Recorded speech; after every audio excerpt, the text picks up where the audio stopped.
आप सभी का स्वागत है। वैसे स्टूडेंट्स जो इस चैनल पे पहली बार विजिट कर रहे हैं तो सबसे पहले चैनल को सब्सक्राइब करें और बेल आइकन को प्रेस करें ताकि वीडियो से संबंधित कोई भी नोटिफिकेशन आपको आसानी से प्राप्त हो सके। आज के वीडियो में हम इलाहाबाद यूनिवर्सिटी के बीए एंट्रेंस एग्ज़ाम के प्रीवियस क्वेश्चन पेपर के बारे में डिस्कस करेंगे, जो कि इलाहाबाद का जो एग्ज़ाम होने वाला है 2021 उसके लिए काफ़ी महत्वपूर्ण होगा।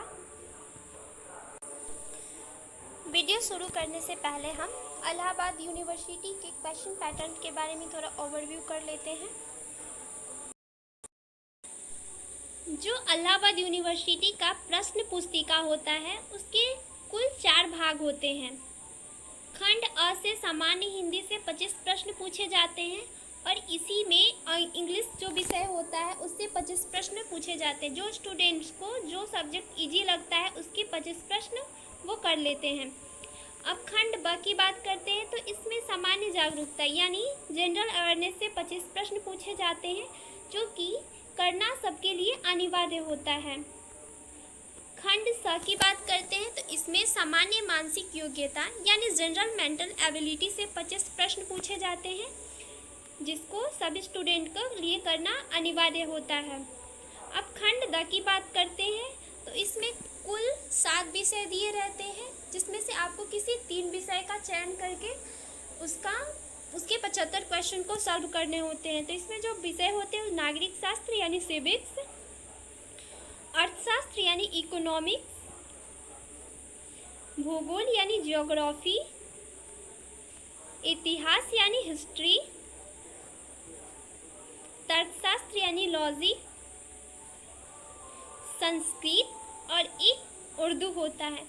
इन सभी में से आप सभी को मतलब 7 विषयों में से आप सभी स्टूडेंट्स को किसी 3 विषय का चयन करके उसके टोटल क्वेश्चन को सॉल्व करने होते हैं। इस तरह से आपके टोटल 150 क्वेश्चन सॉल्व हो जाएंगे और प्रत्येक क्वेश्चन जो होता है वो 2 नंबर का होता है और इसमें कोई नेगेटिव मार्किंग नहीं होती है।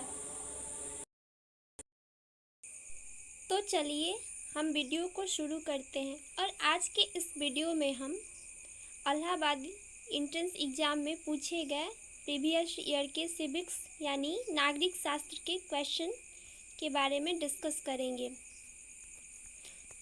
आज का हमारा ये फर्स्ट क्वेश्चन है कि केंद्र शासित प्रदेशों पर किसका शासन होता है। ऑप्शन ए है संसद का, ऑप्शन बी है मंत्रिपरिषद का, ऑप्शन सी है राष्ट्रपति द्वारा नियुक्त प्रशासक का, ऑप्शन डी है प्रधानमंत्री का। तो इसका ऑप्शन सी सही है, यानी राष्ट्रपति द्वारा नियुक्त प्रशासक का केंद्र शासित प्रदेशों पर शासन होता है। और अभी वर्तमान में कुल 8 केंद्र शासित प्रदेश हैं। दूसरा प्रश्न देखते हैं।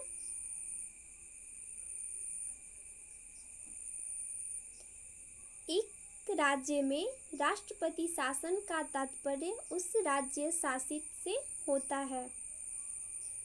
ऑप्शन ए है प्रत्यक्ष रूप से राष्ट्रपति द्वारा, ऑप्शन बी है एक काम चलाऊ सरकार द्वारा, ऑप्शन सी है राष्ट्रपति द्वारा मनोनीत मुख्यमंत्री द्वारा, ऑप्शन डी है राज्य के राज्यपाल द्वारा। तो ऑप्शन डी सही है, यानी राज्य के राज्यपाल द्वारा राष्ट्रपति शासन लागू होता है, यानी राज्यपाल जो होता है उस राज्य में शासन करता है। ये राष्ट्रपति जो होता है 356 के अनुच्छेद के तहत वो राष्ट्रपति शासन लागू करता है। नेक्स्ट क्वेश्चन देखते हैं। भारत के किस राज्य का अपना संविधान है। क्योंकि ये जो प्रश्न पेपर है वो 2018 का है और 5 अगस्त 2019 को जम्मू कश्मीर से जो होता है वो अपना संविधान होने का दर्जा हटा दिया गया, यानी पीएम मोदी द्वारा जम्मू कश्मीर को भी भारत के संविधान के अंदर जो सभी जगह लागू होते हैं उसमें शामिल कर दिया गया। क्वेश्चन नंबर 4 देखते हैं। हमारा राष्ट्रीय गान सर्वप्रथम कब और कहाँ गाया गया था? ऑप्शन ए है कोलकाता 24 जनवरी 1950। ऑप्शन बी है इलाहाबाद जनवरी 24 1950। ऑप्शन सी है दिल्ली जनवरी 24 1949। ऑप्शन डी है कलकत्ता दिसंबर 27 1911। यानी जो हमारा राष्ट्रगान है वो सर्वप्रथम कोलकाता में 27 दिसंबर 1911 में गाया गया था। इसमें बांग्ला और हिंदी दोनों भाषाओं में राष्ट्रगान गाया गया था। 5th क्वेश्चन देखते हैं। कल्याणकारी राज्य की अवधारणा को भारत के संविधान में सम्मिलित किया गया है। ऑप्शन ए है नीति निर्देशक तत्वों में। ऑप्शन बी है मूलभूत अधिकारों में। ऑप्शन सी है मूलभूत कर्तव्यों में। ऑप्शन डी है प्रस्तावना में। तो इसका ऑप्शन ए सही है। जो नीति निर्देशक तत्व हैं इन्हीं के अंदर कल्याणकारी राज्य की अवधारणा प्रस्तुत की गई है। और ये जो नीति निर्देशक तत्व है ये भारत के संविधान में आयरलैंड के संविधान से लिया गया है। ये भाग 4 में वर्णित है। 6ठा प्रश्न देखते हैं। राज्य में मंत्री परिषद उत्तरदायी होता है। ऑप्शन ए है विधानमंडल के सदनों के प्रति। ऑप्शन बी है राज्यपाल के प्रति। ऑप्शन सी है संसद के प्रति। ऑप्शन डी है विधानसभा के प्रति। तो इसका आंसर होगा ऑप्शन डी, यानी जो राज्य में मंत्री परिषद होता है वो विधानसभा के प्रति उत्तरदायी होता है। 7वां प्रश्न देखते हैं। भारत के राष्ट्रीय ध्वज और राष्ट्रीय प्रतीक में क्या समानता है? ऑप्शन ए है दोनों देश के प्रमुख चिन्ह हैं। ऑप्शन बी है दोनों स्वतंत्र लोकतंत्र के चिन्ह हैं। ऑप्शन सी है धर्म चक्र है। ऑप्शन डी है दोनों प्रमुख रंग का है। तो इसका ऑप्शन होगा ऑप्शन सी। 8वां प्रश्न देखते हैं। आधा झुके राष्ट्रीय ध्वज फहराने का क्या अर्थ है? ऑप्शन ए है किसी देश का सम्मान। ऑप्शन बी है युद्ध में समर्पण का प्रतीक। ऑप्शन डी है राष्ट्रीय सुख। ऑप्शन डी है उपरोक्त सभी। तो जो ऑप्शन सी है वो सही है। जब राष्ट्रीय शोक होता है उस समय जो हमारा राष्ट्रीय ध्वज है वो आधा झुका हुआ होता है। 9वां प्रश्न देखते हैं। भारत के राष्ट्रपति द्वारा 2 व्यक्तियों को किसका प्रतिनिधित्व करने हेतु लोकसभा का सदस्य बनाने के लिए मनोनीत किया जाता है? इसका ऑप्शन ए है आंग्ल भारतीय। ऑप्शन बी है भारतीय ईसाई। ऑप्शन सी बौद्ध। Option D Parsi. तो इसका ऑप्शन ए होगा, यानी आंग्ल भारतीय। ये अनुच्छेद 331 में वर्णित है कि जो हमारे राष्ट्रपति होंगे वो 2 आंग्ल भारतीय सदस्यों को चुनेंगे लोकसभा में। 10वां प्रश्न देखते हैं। राष्ट्रपति अपना त्यागपत्र किसे संबोधित करते हुए देता है? ऑप्शन ए है भारत के मुख्य न्यायाधीश। ऑप्शन बी है लोकसभा अध्यक्ष। ऑप्शन सी है उपराष्ट्रपति। ऑप्शन डी है प्रधानमंत्री। तो इसका सही उत्तर हो जाएगा ऑप्शन सी। जो हमारे राष्ट्रपति होते हैं वो अपना त्यागपत्र उपराष्ट्रपति को देते हैं। 11वां प्रश्न देखते हैं। राज्यसभा में सदस्यों की संख्या कितनी है? ऑप्शन ए है 250। Option B 245। Option C 238। Option D 240। तो इसका सही उत्तर होगा ऑप्शन बी, यानी 245 सदस्य की संख्या है राज्यसभा के अंदर। 12वां प्रश्न देखते हैं। राज्यसभा के सदस्यों का चुनाव होता है? ऑप्शन ए है जनता द्वारा, ऑप्शन बी लोकसभा द्वारा, ऑप्शन सी विधानसभा के सदस्यों द्वारा, ऑप्शन डी विधान परिषद के सदस्यों द्वारा। तो इसका सही उत्तर ऑप्शन सी होगा। जो राज्यसभा के सदस्य हैं वो विधानसभा के सदस्यों द्वारा चुनाव होता है। 13वां प्रश्न देखते हैं। किस संविधान संशोधन द्वारा मतदान की आयु 21 वर्ष से घटाकर 18 वर्ष की गई? ऑप्शन ए है 61वां संविधान संशोधन अधिनियम 1989, ऑप्शन बी है 55वां संविधान संशोधन 1986, ऑप्शन सी है 73वां संविधान संशोधन अधिनियम 1992, ऑप्शन डी है 44वां संविधान संशोधन अधिनियम 2002। तो इसका ऑप्शन ए सही है, यानी 61वां संविधान संशोधन अधिनियम 1989 द्वारा मतदान की आयु 21 वर्ष से घटाकर 18 वर्ष कर दी गई। 14वां प्रश्न देखते हैं। राष्ट्रपति द्वारा राज्यसभा के लिए मनोनीत की गई सदस्यों की संख्या कितनी होती है?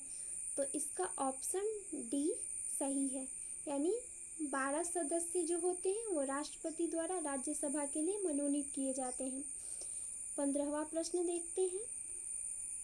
संसद के संयुक्त सत्र का संचालन कौन करता है? ऑप्शन ए राष्ट्रपति, ऑप्शन बी प्रधानमंत्री, ऑप्शन सी राज्यसभा अध्यक्ष, ऑप्शन डी लोकसभा अध्यक्ष। तो इसका सही उत्तर होगा लोकसभा अध्यक्ष। 16वां प्रश्न देखते हैं। भारतीय संविधान में मूल अधिकारों का वर्णन किस भाग में किया गया है? ऑप्शन ए है भाग 2, ऑप्शन बी भाग 3, ऑप्शन सी भाग 4, ऑप्शन डी भाग 7। इसका सही उत्तर होगा ऑप्शन बी। जो भाग 3 है उसमें भारतीय संविधान में मूल अधिकारों का वर्णन किया गया है।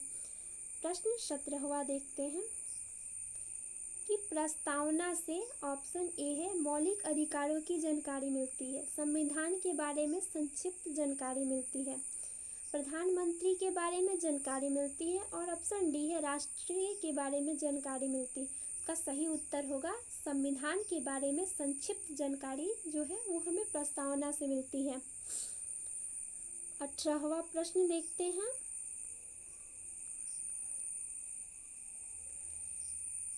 संसद को निम्नलिखित में से किस एक को पदच्युत करने का अधिकार नहीं है? ऑप्शन ए है महालेखा परीक्षक, ऑप्शन बी सर्वोच्च न्यायालय के न्यायाधीश, ऑप्शन सी संघ लोक सेवा आयोग का अध्यक्ष, ऑप्शन डी उच्च न्यायालय के न्यायाधीश। तो ऑप्शन सी है जो सही है, यानी संघ लोक सेवा के अध्यक्ष को संसद उसके पद से हटा नहीं सकता। 19वां प्रश्न देखते हैं। योजना आयोग का पदेन अध्यक्ष कौन होता है? ऑप्शन ए है राष्ट्रपति, बी है ऑप्शन उपराष्ट्रपति, ऑप्शन सी प्रधानमंत्री, ऑप्शन डी लोकसभा अध्यक्ष। इसका सही उत्तर होगा प्रधानमंत्री। जो योजना आयोग का गठन है वो 15 मार्च 1950 में केंद्रीय मंत्रिमंडल द्वारा पारित प्रस्ताव के द्वारा योजना आयोग की स्थापना की गई थी और इसका अध्यक्ष जो होता है वो पीएम होता है, यानी प्रधानमंत्री होगा। लेकिन 13 अगस्त 2014 को इस योजना आयोग को खत्म कर दिया गया और इसकी जगह पर नीति आयोग का गठन हुआ। नीति आयोग जो होता है वह सरकार की एक थिंक टैंक योजना है। 20वां प्रश्न देखते हैं। मुख्य न्यायाधीश की नियुक्ति कौन करता है? तो इसका उत्तर होगा राष्ट्रपति, यानी अनुच्छेद 217 के तहत मुख्य न्यायाधीश की नियुक्ति राष्ट्रपति द्वारा किया जाता है। 21वां प्रश्न देखते हैं। संसदीय शासन प्रणाली में प्रधानमंत्री है। ऑप्शन ए सीधे जनता द्वारा चुना जाता है, ऑप्शन बी व्यवस्थापिका द्वारा चुना जाता है, ऑप्शन सी प्रत्यक्ष निर्वाचित सदन या उसके बहुमत वाले दल द्वारा चुना जाता है। ऑप्शन डी, प्रधानमंत्री का चुनाव न होकर नियुक्ति होती है। तो इसका सही उत्तर है ऑप्शन सी, यानी प्रत्यक्ष निर्वाचित सदन या उसके बहुमत वाले दल द्वारा संसदीय शासन प्रणाली में प्रधानमंत्री का चयन होता है। 22वां प्रश्न देखते हैं। वर्तमान में भारतीय संविधान में कुल कितनी अनुसूचियां हैं? ऑप्शन ए है 14, option B 10, option C 12, option D 8। इसका सही उत्तर होगा ऑप्शन सी, यानी वर्तमान में कुल भारतीय संविधान में 12 अनुसूचियां हैं। 23वां प्रश्न देखते हैं। राष्ट्रपति किस अनुच्छेद के तहत लोकसभा को भंग कर सकता है? इसके जो है ऑप्शन गलत दिए होंगे। इसके सही ऑप्शन जो होगा उसका सही उत्तर होगा अनुच्छेद 300, अनुच्छेद जो 85 होता है, इसके तहत राष्ट्रपति लोकसभा को भंग कर सकता है। 24वां प्रश्न देखते हैं। वर्तमान में भारत में कितने राज्यों में विधान परिषद कार्यरत है? तो ऑप्शन ए है 6, जो कि सही है। वर्तमान में है जो आंध्र प्रदेश, बिहार, कर्नाटक, महाराष्ट्र, तेलंगाना और यूपी में है वो विधान परिषद कार्यरत है, यानी जो 6 राज्य हैं उन्हीं में विधान परिषद कार्यरत है। 25वां प्रश्न देखते हैं, और ये हमारा आज का आखिरी प्रश्न भी है कि संविधान के किस अनुच्छेद के तहत राष्ट्रीय आपातकाल की उद्घोषणा राष्ट्रपति करता है? ऑप्शन ए है अनुच्छेद 360, ऑप्शन बी है अनुच्छेद 352, अनुच्छेद सी है अनुच्छेद 156, ऑप्शन डी है अनुच्छेद 355। तो इसका सही उत्तर है अनुच्छेद 352, यानी अनुच्छेद 352 द्वारा हमारे जो राष्ट्रपति हैं वो राष्ट्रीय आपातकाल की घोषणा करते हैं।